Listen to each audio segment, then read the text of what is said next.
Good morning, good morning. We are at Jororo Native Village, getting ready to learn of the history of the original natives of Florida.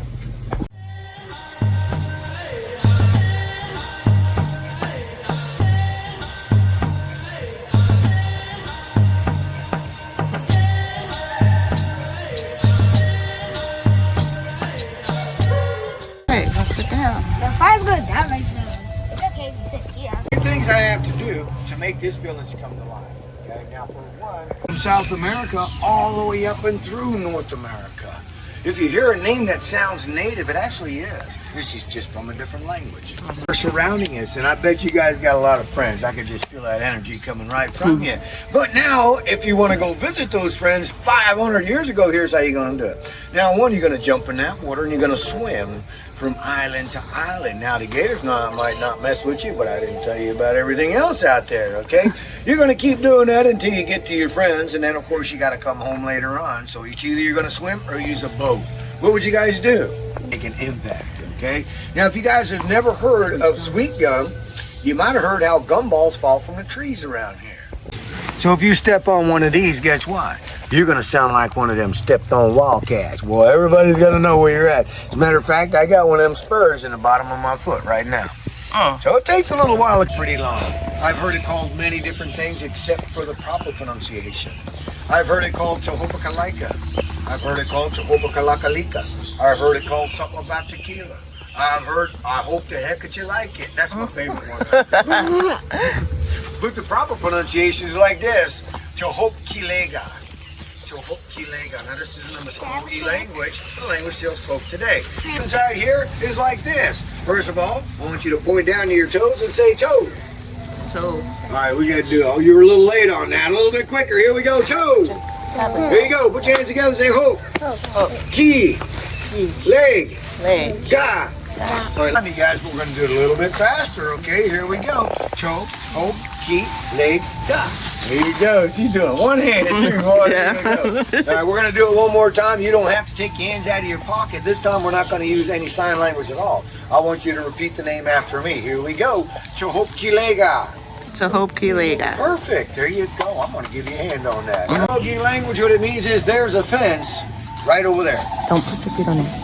I know, but let me explain it, okay? Well, you know, it all has to do with our language. In our languages, we only have things that are words for what we see in our own world. By the time we get into our Seminole Indian Wars, we've already had many different groups come through here, starting with the Spanish, okay? And, well, they came back again, but now we're going to war against the Americans. The Seminole tribe is established, and now we're going through our first Seminole Indian Wars. I think the first thing he decided he would do is he would change the name of this land. Now, remember, the natives called us Eganot. But when he landed, it was on a day of festivities in his homeland, which was a festival of flowers or an Easter. Part of the name of that was called La Florida. So he decided he would name the whole land after the celebration, and he named this land Florida, and it's been Florida ever since. Black slaves. But now that they found out what was here, well, you see, they got permission, and now they were stealing the natives, loading them up on ships, bringing them into the Bahamas, loading them up on other ships, and sending them into the East Indies, and they were selling them in the slave trade. Now, the end result was this. All right, now for one, the diseases were knocking them out. Two, they were being sold in the slave trade.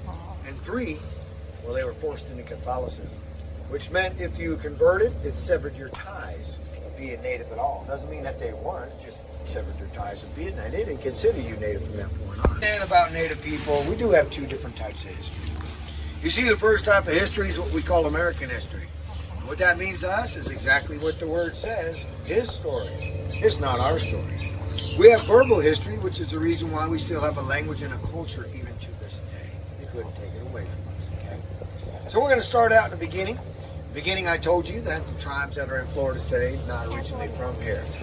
Now your Miccosukes, they made it all the way down the Tamiami Trail, and they're there today. They established as a tribe in the early 1800s. But let's talk about the Seminole. Seminole are made up of 12 different villages that were fleeing out of Georgia and Alabama. I'm just going to name a few. Your Muskogee, they're also known as the Creeks. They couldn't say Muskogee, so let's change their name. Here, as a matter of fact, by the time we got into this Mississippian time period, our cooking had evolved from paleo man cooking in the ashes of fire to using the clay pots. In the transitional stages of clay pots, the first ones that are going to be used, we're going to be very, very light that's coming out. It's going to be way too hot for that, okay? This one is made out of clay. We can also make them out of natural items. And then take that stamp and stamp that design right in there. Keep going all the way around, and now when we fire this, that design stays right in there. It's going to tell you that it's not from this village. This is actually from a farming village. It's not from a fishing village, okay? Now, I'd say about between 1000 BC, 1000 AD, this young lady come walking into the village. She had something real important in her hand that changed her life, no matter where it went, and that was seeds. She brought farming in. Oh yeah, that's a big thing. That clay, that's what it's going to look like. But that'll tell you one thing, that this is from a farming tribe. This is not from a fishing tribe. I should say village. So I can put a microphone on, and no matter where I went, people are going to be able to see me. Besides that, with 11 children, this is not going to be functional. So understand, use your imagination. It could be as big as that restaurant. Right up here we have pine that's used as a loft. If I don't use it for a loft, I use it to keep the wood dry. You can see the saplings in there. If I put those pine out here in the open, they're only going to last about 4 or 5 years. If I keep them up in there, they're going to last forever. So whenever I need them, I got them. Now these huts are going to last, the roofs itself are going to last 10 to 12 years. But the reason is they have to be out in the open. They cannot be up underneath the trees. The reason is that if these get wet and they don't dry in the sun, they'll mold. When they mold, they rot. As you can see, I got holes that are located throughout here and also in the back. These are ready to be retouched. Making clothing, all that kind of stuff. But you wouldn't just be doing that. These guys would be doing that too. Okay, so if they weren't around to do the big jobs, guess what? Ladies would pick it right up. So the first thing I'm going to show you is going to be pottery. Now, what makes that important is that a consistency. Here, hold on to it. There you go. This one's great. I'm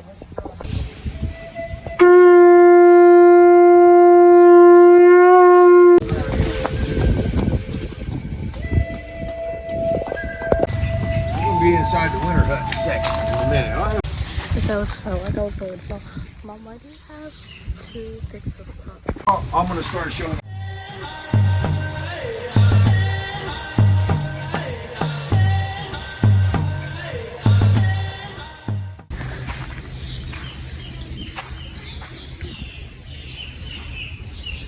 All the way to the center, because that's where all that good stone is going to be. Now the end result is going to be this. Alright, so there's the apple core. All the pieces getting down at the same time. If you do it right, you hear it click.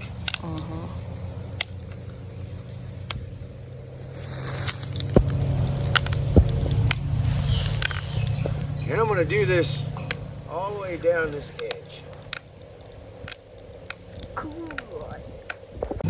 Now in doing this, chipping this all the way down, I'm going to show you what I did. Now if you got a good look at those original artifacts, here's what you're going to see. Okay? First you're going to see the edge of it, and as you look at it, you're going to see all these little tiny chips that were taken off. And here are all these little tiny chips. Every time I take a chip off the side, not only is it sharpening this, but it's also shaping that. As they come up like this, and then I'm going to change my tool to the jaw of a garfish, because he's got lots of teeth. Now I'm going to take that and I'm going to start combing it out. Once I comb it out and all these fibers are separated, all right, got that hide glue that's in there, and I got the tendon that wraps it all up. And once again, we call that domo. Hey, this is a bobcat, raccoon, coyote, wild coyote, otter on the other side. Now this hut right here is ready to be retouched. You guys come right on over here. Get you a blanket to sit on, and then you get a blanket to go over the top of you. Go on to. And these here are going to be spear points, but they're also going to be knife blades. So now we have in our woodland time period, we have spear points. This is actually a drill, and that's your indication of when they begin to decorate these clay pots. You know, it's very simple, it's very primitive, but they call it that because they were used during the African slave trade. So more than likely, as the Spaniards came through here, this Sego, Oskwanontona, that means hello, are you well, in Mohawk language or Gayongia. Now this is a big rattle. When we have our stomp dances, we have lines of dancers, and this is to make sure that everybody stays in time.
So here we are in Kissimmee, Florida at the Jororo Native Village where we met Jororo Native, who gave us a personalized tour of his home. This is his home and his ways of living as a Native American. So it was a wonderful time. We even had some singing, some music. He demonstrated some tool making. It was just a wonderful time. So a lovely personalized 2-hour tour. I would highly recommend it.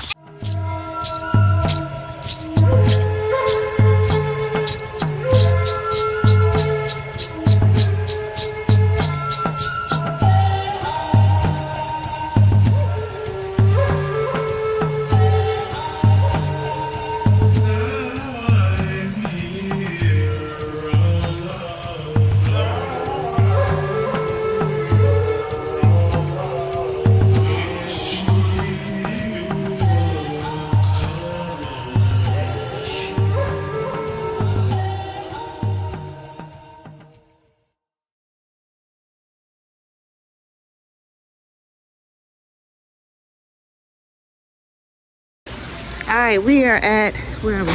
Boggy Creek Airboat Adventures and Jororo Native Village. And it is a rainy day, so we can't have the airboat rides like we wanted to, but we got here early. And we did have 2 hours with the Jororo Native Village tour. We had a personal tour, it was just us, it was great. Here are the alligators. Yes, these are real alligators. You can feed them for $5. Get some feed. They have a little butterfly garden in there, which we did walk through earlier. Come on, guys. If you come over here, all the way in the back, there's the Native Village tour. We also have some gem mining, some other things you can do here as well. The edible medicine. And here we have the actual village that we did spend 2 hours. 2 hours with the village native, learning about the culture. Get down, please. It was a fascinating time. Like, he's very, very nice. And he's born and raised this way. In fact, this is his home. This is where he lives. So just a wonderful experience here at Jororo Native Village. It is a cold day in Central Florida. Very cold today, very cold. But we enjoyed it anyway. Mom, make a video over here, Dad. All right, so we are waiting and hoping that we can get on the airboat rides, but it is raining. And what they have indicated is that they don't take them out during the rain because it'll feel like icicles smacking up against your face. No fun. We don't want the icicle smack. So as soon as it stops raining, we can get on the boat. So I figured I'd give it about an hour or so, download some pictures, and hang out in the camp, which is what we're doing.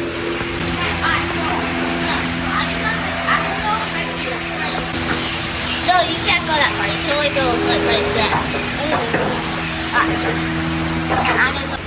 So we got doing something. It's not dead anymore. That is.